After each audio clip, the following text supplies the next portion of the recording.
Welcome to another edition of the Litigation Psychology Podcast, brought to you by Courtroom Sciences. Dr. Bill Kanasky here again on a solo podcast. Local time, here we go again, 4:15 a.m. Eastern. God, why do I do this to myself? That's all the time I have. And to add insult to injury, it's actually it's Easter morning. Doing a podcast on a holiday. I mean, that's called dedication, folks. Really love my audience, our audience. Dr. Wood is soundly asleep right now, but he's probably going to have to get up a little earlier, today, because he's got to set out the Easter baskets for his kids. Let's talk about that. I mean, I'm just going to start the rant right now. Again, another Hallmark holiday here, where they've just gotten their claws into you. The whole Santa thing for Christmas is bad enough. I mean, think about this. You just openly lied to your children for 12, 13 years. You tell them some fat guy has got a sleigh and reindeer, and somehow the fat dude gets down the chimney. It would go down a chimney too. That's like a really odd way, particularly if you have a fire going. It's December. I mean, family's cold. Speaking about putting safety as your top priority, Santa ain't doing that. Going down a chimney is not safe. That's not safe. And think about the liability there for the homeowner. Santa gets stuck. Santa comes down head first, has a C2 spinal injury. Man, that's a nuclear verdict right there. Gosh, it's crazy stuff. But you tell your kids all this bullshit, right? And then they become 12, 13, 14. They figure out you've been lying to them for over a decade. And a lot of them get mad. But at least it's a sellable story, I think, right? In fact, I mean, you get on the NORAD weather radar. Right? Oh, we've got Santa on the radar, kids. He's in he's in Chile right now. He's in Argentina, and he's heading. You better get to bed. I mean, it's a sellable story. And then you get to this Easter thing. Okay, first off, you got a rabbit. How do you explain? Remember, the rabbit is going to drop off these plastic Easter eggs, right, filled full of candy and money. I'll get to the candy thing in a second. And the kid wakes up and they're surprised, and they have these great things in their Easter baskets. Well, first off, it's not a sellable story. It's a horrible thing. Let's go at a legal standpoint. You're trying to explain this to your kids. You're giving an opening statement to your kids. And the first thing that you have to admit to is this is not Saint Nick. This is not a human being. This is an animal. This is a rabbit. Well, how's the rabbit get into your house? Like, if your kid starts cross-examining you, you're in trouble. Daddy, how's the rabbit get into the house? See, at least you can say, well, Santa comes down the chimney, son. Okay, comes down the chimney. And he parks the sled with the reindeer on the roof. Then he goes back up the chimney and he goes to the next house to deliver the kid. Okay, there's a story there. There's a narrative, folks. There is a narrative. Then you get to Easter. It's like, I don't know how this goddamn bunny gets in the living room. It's kind of scary, kind of creepy too. Kind of creepy having an animal just jumping around. My dog would never allow this. I'll tell you that much. Another great cross-examination question for the parents there. Well, how come the dog doesn't go crazy when the rabbit comes in with the Easter egg? Oh God, it's terrible. And do you notice the other thing? These Hallmark holidays, they all involve candy. And I mean a lot of candy. Folks, the number one problem in our country right now, from a health perspective, ding, ding, ding, ding, diabetes, folks. And for all of these holidays, what do? We are just pumping these kids full of chocolate and sugar. Wonderful. Boy, what a feel-good story. Man, I am bad. I'm bad over the holidays. So my wife goes out and gets my third. He's going to be 14 here. He knows all this. Still gets him an Easter basket. And he's an athlete. This kid is a stud. Him and I lifted weights yesterday together. He's all about nutrition. And what does she do? She gets him a Easter basket full of candy, chocolate. God, every dentist on the planet's like, yes. Yeah. I think dentists, that's what I think. I think endocrinologists and dentists came up with these holidays with all the sugar and the chocolate and the tooth decay. I'm sorry. Local time 4:20. I had to get that out of my system. The reason I got this nasty habit of waking up at 3:30 most mornings of the week, and then my head starts going, and like I got to get up because I got to write something. I got to do a podcast. Can't go back to sleep. That's okay though, because now I got quiet. Everybody's in bed. I can do the podcast. And what are we going to talk about today? We're going to talk about two things today that are very unrelated, but I think important to witness testimony. Number one, the danger of long answers at deposition or trial. At trial, when your witness is given these long, 2-paragraph answers, the jury can't follow. Information saturation. It's too much information. And the jury gets bored. I mean, they get bored. And they should be bored. Their attention spans are 5 seconds. Short-term memory capacity, 5 seconds. So you got 5 seconds to speak. That's 1, maybe 2 sentences. Wait for the next question. Jury can follow, but deposition is terrible. It's a sin at deposition. I read them all the time where it's a very simple question, and the witness gives a 3-paragraph, or the answer starts on page 37 and ends on page 39. I've seen it all, folks. And there's several dangers here with these long answers that witnesses love to give. God, it's terrible. So number one, it always leads every single time to the witness opening a door that otherwise would not have been open. Okay. Remember, at deposition, you're not there to win the case. You can't win a deposition. You can lose it. That's what happens every time. They open up. They bring up some new information that plaintiff's counsel had no idea about. And then that opens up the door to 30 more minutes of questioning. This is how a 4-hour dep turns into a 6-hour dep. And the problem, it's a brain problem. It's a brain problem because the witness, by giving a long answer, thinks they're doing a good job. They think they're doing a good job. And so it's reinforced. Okay. It's like an auto reinforcement. Your own brain reinforces it. And as you're screwing things up, your brain actually thinks that you're doing a really good job. Volunteering information, opening up these new doors leads to longer depositions, more cognitive fatigue, right? More cognitive fatigue for the witness. It makes for a much longer day, and you're burning fuel. Oh man, mental fuel.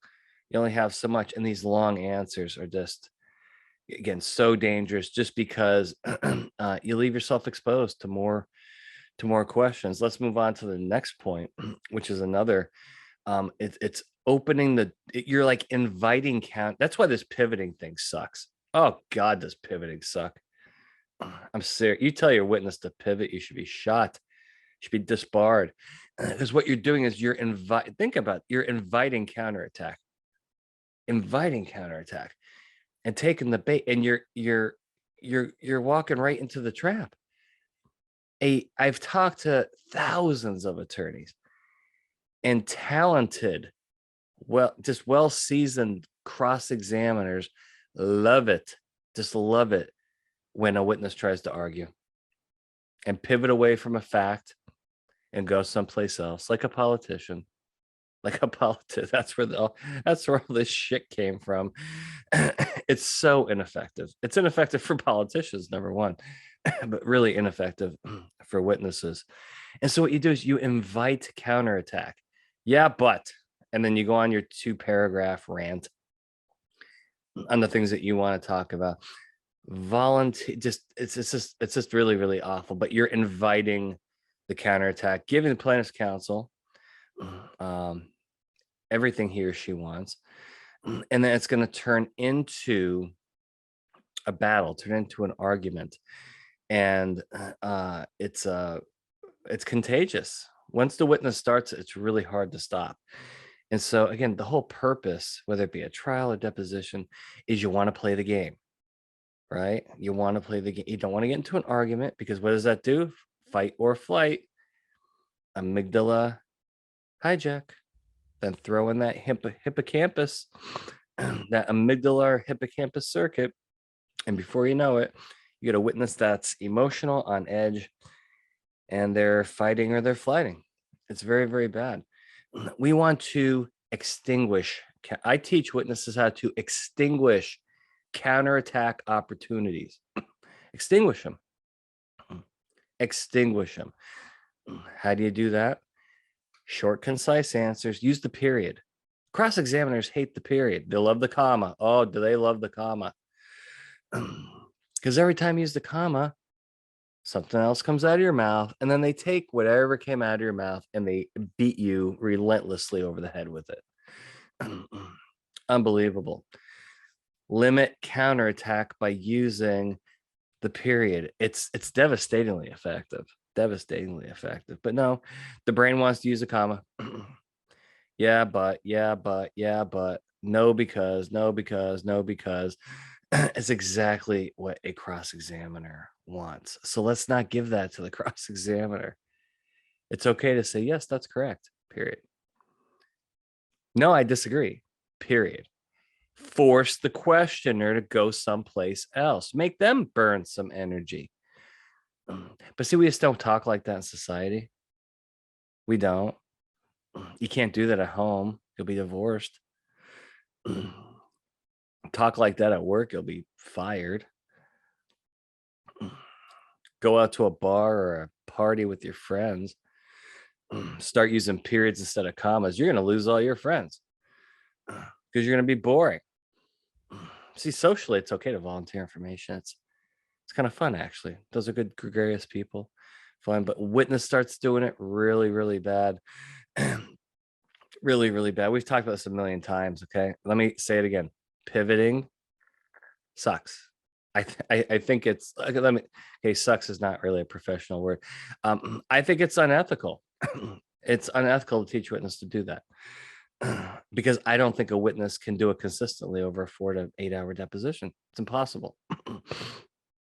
And you're leading them right into the trap.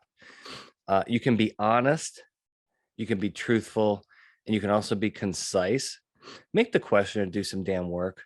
You're not there to teach. You're not there to argue. You're certainly not there to defend. Embrace conduct. Okay. Embrace the defensive stance. And then shut up. Good God. I'm telling you. It's so hard for witnesses too. That's why I'm a neuropsychologist doing it. I got to rewire the brain. I got to rewire the brain. Third reason these long answers are so dangerous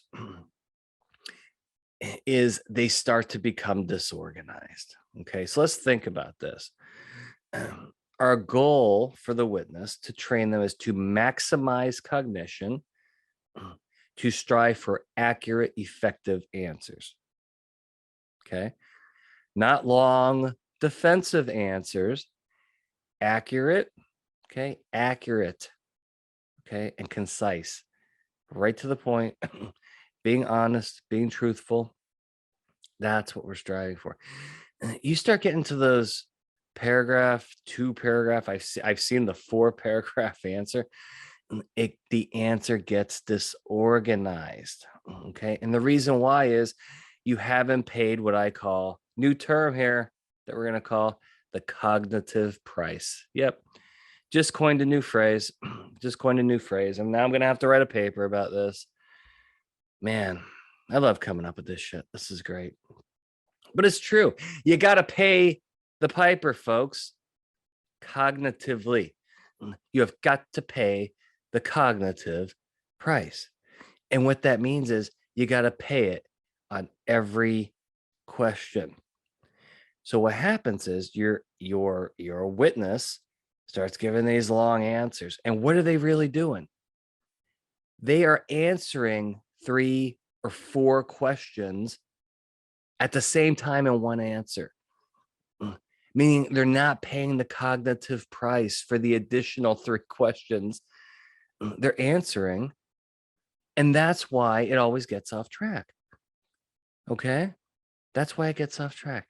You have to pay the cognitive price for each individual answer you're about to give. And these long ass answers never answer the question on the table, or they may answer, but then they go beyond that question and they start answering different questions in the same answer, meaning not only have you minimized the cognition, not only have you've taken something and ran out of the store without paying the price. Okay, it's cognitive shoplifting, folks. And then what happens to the rest of the answer? Well, it stinks. Why? You haven't put in any, you've eliminated cognition. Talking spontaneously. So you take that, 2-paragraph solid answer. That should be 5 to 6 questions that you force the examiner to ask you. And by doing that, think of this advantage. You have the opportunity to pay that cognitive price, which will cost you 2 to 5 seconds of your life. Okay, to maximize cognition, to get the accurate, effective, concise answer. Okay, when you give the 2-paragraph answer, the 3-paragraph answer, you have cognitively shoplifted, and you're gonna get caught every time. You're gonna get caught every time. You got to pay the cognitive price, folks. God, local time 4:30 a.m. I'm coming up with new innovative shit at 4:30 a.m. on a holiday. See, I'm right across the driveway in my man cave where this is my podcast studio. See, right now there's a rabbit in my goddamn living room. Right, that's scary. I don't hear my dog barking, but there's some bunny in my living room filling up a basket full of plastic eggs with funny enough with some cash, right? Because it's not all about candy. Especially the older kids want cash. It's my money that he's putting into the eggs. I mean, God, I ain't like rabbits to begin with. Is it Easter rabbit or Easter bunny? I don't know the difference between a rabbit and a bunny.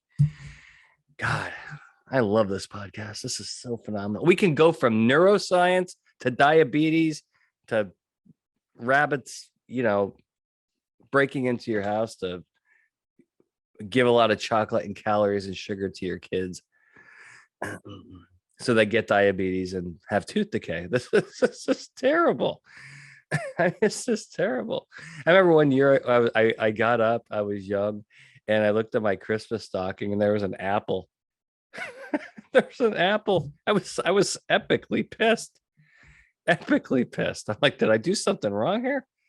I mean, they always say you gotta get coal in maybe that's the northeastern PA thing where I grew up. You're gonna get coal in your stocking if you're not good. I got an apple in my stocking. I'm like, holy shit. God, I must have pissed Santa off. God, gotta get my grades up. So I stopped getting healthy fruit in my stocking. Oh boy. I think it's just the 4 a.m. thing getting me delirious. I love it though. Okay, so folks, let's do this. Let's teach our witnesses to pay the cognitive price and to not cognitively shoplift, because you're going to get caught. You're going to get, and how are you going to get caught? You're going to say something stupid. You're going to open a door that otherwise should have never been opened. You're going to say something inaccurate. Why? Haven't paid the cognitive price. Let's force that questioner to break these issues down, and then you can maximize cognition, pay that cognitive price, pay the full price. Trust me, it's a great investment. Why? It leads to accuracy. Leads to accuracy, which is the number one thing you need. And number two, eliminates counterattack. Okay? Eliminates counterattack, taking weaponry away from your enemy. Okay? Let me say it one more time. God, do not teach your witnesses to pivot. They may get it a couple times. I'll tell you, they may get it and they may stick the landing. Not doing it over 3, 4, 5, 6, 7 hours. They're not. No, they're going to step in it and you're inviting counterattack. That's the dumbest thing I've ever heard of. And it's still out there. It's still out there. My God. Gosh, it's baffling. Absolutely baffling. All right. Plowing straight ahead. Let's get into another issue that's unrelated. We're just going to talk about witness stuff today. I've been worn out on the jury psychology stuff. Worn out. I like the witness stuff. So you're stuck with witness stuff today, folks. If you don't like it, go over to Joe Rogan. By the way, I listen to Joe Rogan all the time. Great stuff. Highly entertaining. But yeah, if you don't want to listen to really scientifically proven witness issues, then yeah, maybe Rogan's for you. Anchor bias. I just gave a speech in Philadelphia a couple days ago, and this came up. We put a lot of focus on this. So anchor bias, let's review what anchor bias is. Very powerful psychological construct that occurs in witness testimony. And this is back to the whole safety first, right? Dehydrated this morning. Gotta get hydrated. So as you recall, the reptilian sequence always starts with a series of general safety rule questions and combined with general danger rule questions. And they're all very obvious. You've all heard of them. And the questioner wants yes. You know, you would agree with me that company XYZ, your company, always puts safety first. Safety is the top priority with anything that you do at company ABC, right? And everybody says yes. So that's problem number one. And then they switch it over to danger rule questions. And with the company also, it's the same. It's a different side of the same coin. You know, what the company wants to do is to do everything possible to eliminate risk. Correct? Risk to its customers, risk to its employees. Because the last thing a company wants to do is to needlessly endanger the general public or the customers. You'd agree with that, right? Every witness, yes. And we covered this before. That's because the cognitive schema, here's safety, danger, risk, harm. And because of the way the brain's pre-programmed and a lot of this stupid marketing and safety training, the brain automatically wants to confirm the cognitive schema, and the word yes comes flying out of their mouth. So the number one thing I need to do with a witness, I need to break down the cognitive schema with a sledgehammer, and I need to rebuild it. So things like safety, risk, danger, harm have different and more realistic, not idealistic, more realistic definitions. Okay. Very possible, but that's the first step. Now, in that sequence, after you get the general and you get the safety rule questions, the danger rule questions, they're very general. The next step is to do specific safety rule and specific danger rule questions. Okay. And this is what sets the anchor bias, which is so damn dangerous. So, specific safety rule questions. It's when you're tying conduct to outcome. You get more specific. Okay. And the reason why trucking company X puts safety first is because you want to have safer, better, more effective drivers on the road, correct? You want to eliminate accidents on the road, correct? You want to do everything you can to put safety first and decrease risk, okay, to keep the general public safe on our roadways, correct? And they tie conduct to outcome, and it's more specific. It's a more specific question. And then you got to say yes to those. If you said yes to the preceding questions, that's why first steps first, break down that cognitive schema, rebuild it. And then the witness starts saying yes to these specific safety and danger rule questions. This is where the anchor bias forms. Okay. So now your witness is locked in. Okay. They've been reptiled. Trust, at this point, they've been reptiled. They're locked in. And the reason it's called anchor bias is because cognitively, you can't move. You can't be flexible. You're locked in to the general and specific safety rules. You're locked in. So now during subsequent questioning, now everybody try to follow me because this is the most complex thing I cover in all these speeches. In subsequent questioning, your brain is going to answer subsequent questions based on the anchor bias that has been formed rather than answering the actual question. Let me say that again. What the brain will do, once the witness agrees to the reptile safety rules, general and specific, the anchor bias is set. Now, in subsequent questioning, okay, cognition will be contaminated. And the witness will answer subsequent questions based on their previous answers in the deposition, as opposed to the honest, effective answer. It's absolutely deadly. It's absolutely deadly.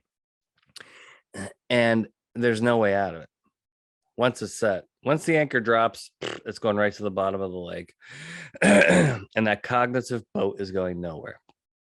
So how do we avoid this? Again, step number one, change the cognitive schema. Break it down, rebuild it. Safety's one of the many goals at the company. What's the top priority, correct? I disagree. It's not how it works at our company. How does it work? We don't see it as a priority. In fact, we don't have priorities at the companies. We have values, we have goals, and safety is one of those, along with many other.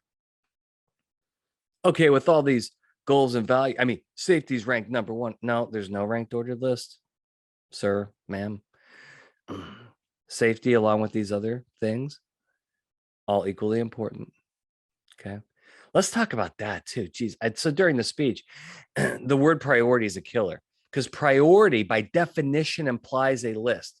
Number one. Number two, priorities change. Okay, obviously right now, sleep and rest is not Dr. Kanasky's priority. What is my priority? Doing a damn podcast on a holiday morning at 4:15 for this audience that I dearly love. That's my priority. Is this going to be my priority tomorrow at 4:15? I hope to hell not. Right? I hope to hell not. Priority is going to change based on circumstances. See, values and goals really don't change. They're always there.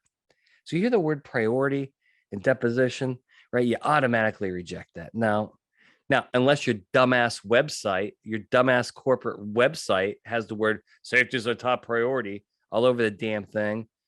Good God, that's another issue. I do these speeches. I have 250 people in the audience in Philadelphia. Everybody's going to their website during my speech going, oh shit, oh shit, oh shit. And they're finding all this terrible language that the plaintiff attorney is going to use against you, right? That will set the anchor bias in really good too. So stay away from the priority. It's a goal. It's a core value. It's an element in what we do. Okay. And then the witness doesn't say yes, yes, yes, yes, yes to all the safety role questions that come up front. Well, then when it gets to the anchor bias questions, your witness can say, it depends. Not necessarily. Not always. So, sometimes, maybe, and totally get away with it. Why? There's no anchor set. Okay. The cognitive scheme has been changed. It's so much easier to show this to you guys visually. I like to whiteboard this, or I have a couple slides on this to show you. But really, it's the reptilian sequencing of the questions that get you. That's what gets the witness. So what we want to do is avoid the anchor bias. So then in subsequent questioning, your witness is saying, no, I disagree. And they don't look like a hypocrite. They don't look like they're contradicting themselves because they never said yes in the first place to the rules. We have to reject the rules, okay? Eliminate the anchor bias, and then subsequent questioning say, I disagree. That's incorrect. It depends on the circumstance. And, every situation is different. And the witness can get away with that. How? Because the anchor bias was never set and the cognitive schema was changed. God, this is a lot of neuropsychology for 4:30 in the morning, folks. I apologize to melt. Speaking of neuro, your brains are probably melted by now. Wow. Well, I think that's enough for the podcast. I have no idea what I'm going to do with myself. I'm not going to go over to the main house and interrupt any rabbits hopping around my living room with plastic eggs full of money. My money, by the way. Whose money you think something? You think the Easter Bunny's investing into my kid? No, it's my money. God, I'm a nightmare over the holidays. Absolute nightmare. I hope you guys enjoyed that. I hope it was kind of funny too. The purpose of this podcast is to mix in some humor and entertainment with the neuroscience. And we're signing up more guests. We're getting a lot of good feedback on this podcast from audience members, particularly new ones that go back and start from the beginning. If you remember, I started this podcast in a hotel room. I think that one was at 5 o'clock in the morning. I'm really sure that was early. And that was during COVID. That was during COVID. And then I started doing them on my back porch with the beautiful Florida landscape behind me. And then this thing got on a roll. And what we want to do is continue to give you the defense bar, interesting things to think about, a scientific perspective, both on jury behavior and witness cognition, communication, and performance. But that's what we're bringing. We're bringing really heavy artillery in the form of science, in the form of neuroscience, to get your witnesses where they need to be. Number one thing I do, and I love it. But also got some really good artillery on the jury psychology stuff. A lot of things that you can and should be doing, when it comes to jury selection, trial prep. Okay. Getting those focus groups or mock trials ready. Learning about your case through jury research. A lot of really positive things that can be going on, and we'd like helping with those. All right. I think I'm going to actually lift weights now. I think that's what I'm going to do. I'm going to my weight room is right over here, and I'm going to crank. What am I going to crank here? I think I'm going to go with some right back to our 90s rock. Go back to that, maybe a little Pearl Jam, maybe a little Nirvana, right? And I'm going to rock the house here, lift some weights, and then spend the day with family. I think we're going to head to the beach later. Great thing about Florida, you throw a rock, right? Throw a rock, you hit two things. If you throw a rock, you're going to hit a golf course or a beach. So I think we're going to go to the beach, hang out, not think about work, try not to think about work. But hope everybody has today, but by the time this is posted, Easter will be well over. Hope everybody has a great holiday. This is Dr. Bill Kanasky, Litigation Psychology Podcast. We will see you next time. Bye.